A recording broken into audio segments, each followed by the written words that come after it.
Perkenalkan, nama saya Derek Carlson. Kali ini saya akan menjelaskan tentang gempa bumi. Penjelasan tentang gempa bumi. Gempa bumi adalah bencana yang dapat membawa kerusakan besar baik pada bangunan. Sesungguhnya dalam satu tahun terjadi sekitar 10.000 sampai 30.000 gempa bumi akibat pergerakan lempeng. Ketebalan lempeng dan kekuatan akibat pergerakan lempeng itulah yang menyebabkan kerusakan pada lapisan kerak bumi yang kita tinggali.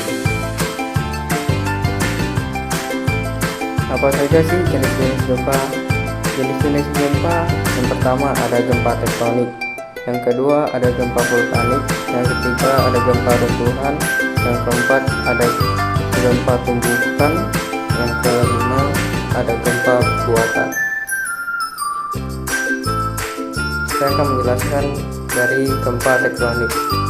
Terjadi karena adanya pergerakan lempeng bumi. Akibat dari gempa tektonik adalah gempa tektonik dapat menyebabkan kerugian materi yang besar, bahkan dapat mengakibatkan kehilangan nyawa ketika terjadi di wilayah padat penduduk. Yang kedua, gempa vulkanik. Karena pergerakan magma dalam gunung berapi berakibatkan tekanan gas. Akibat dari gempa vulkanik dampak yang ditimbulkan dari terjadinya gempa vulkanik adalah penanda aktivitas magma mengikut indikasi akan terjadi letusan gunung, yaitu gempa yang terus dirasakan, asap yang mulai terlihat di puncak gunung, serta aktivitas kegempaan vulkanik dangkal dan dalam yang makin tinggi.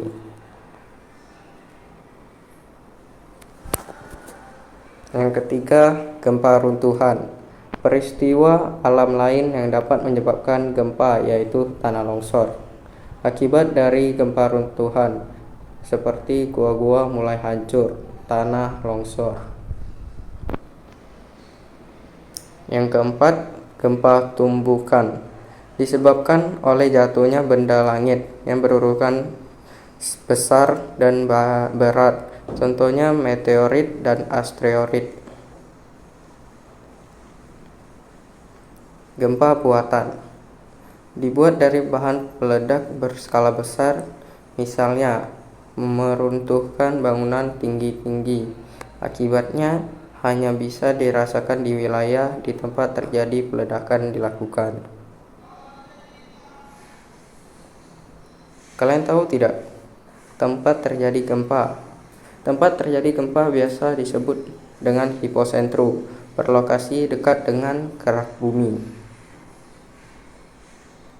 Hipocentrum.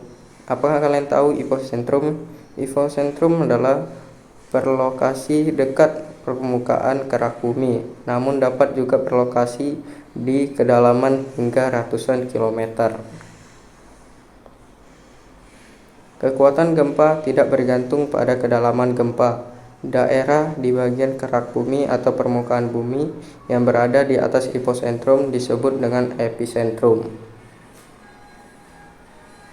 Gempa bumi melepaskan energi dalam bentuk getaran yang disebut dengan gelombang seismik yang merambat baik di dalam lempeng bumi dan juga di kerak atau permukaan bumi. Gelombang yang merambat di dalam lempeng bumi berupa gelombang primer dalam kurung P atau sekunder dalam kurung S. Alat untuk mengukur besar getaran. Alat yang digunakan untuk mengukur besarnya getaran gempa bumi disebut sebagai seismograf. Alat ini mengukur energi gempa bumi di epicentrum. Diagram hasil pengukuran seismograf disebut seismogram. Bencana setelah gempa. Apakah kalian tahu apa saja bencana setelah gempa? Simak berikut ini. A. Gempa susulan. Setelah terjadi gempa utama yang bermagnitudo besar, lempeng bumi yang telah bergesek karena saling bertumbuhkan atau bergesek membutuhkan waktu untuk kembali ke posisi yang stabil. B. Tsunami. Terjadi tsunami karena beberapa kejadian bawah laut seperti gempa bawah laut, longsor dasar laut, jatuhnya material besar ke dalam laut, dan jatuhnya meteor ke laut. Semua kejadian tersebut menyebabkan perubahan gelombang di laut.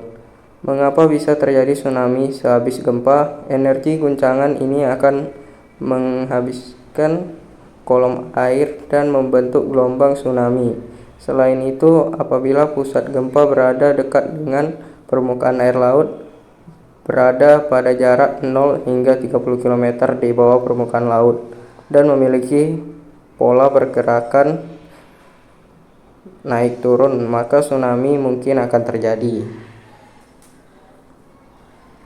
Berikut adalah kategori gempa berdasarkan kekuatan gempa. 8 sangat besar, 7 sampai 7,9 besar, 6 sampai 6,9 kuat, 5 sampai 5,9 sedang, 4 sampai 4,9 ringan, 3 sampai 3,9 minor. Sekian penjelasan saya tentang gempa. Saya sangat terima kasih. Sekian, terima kasih.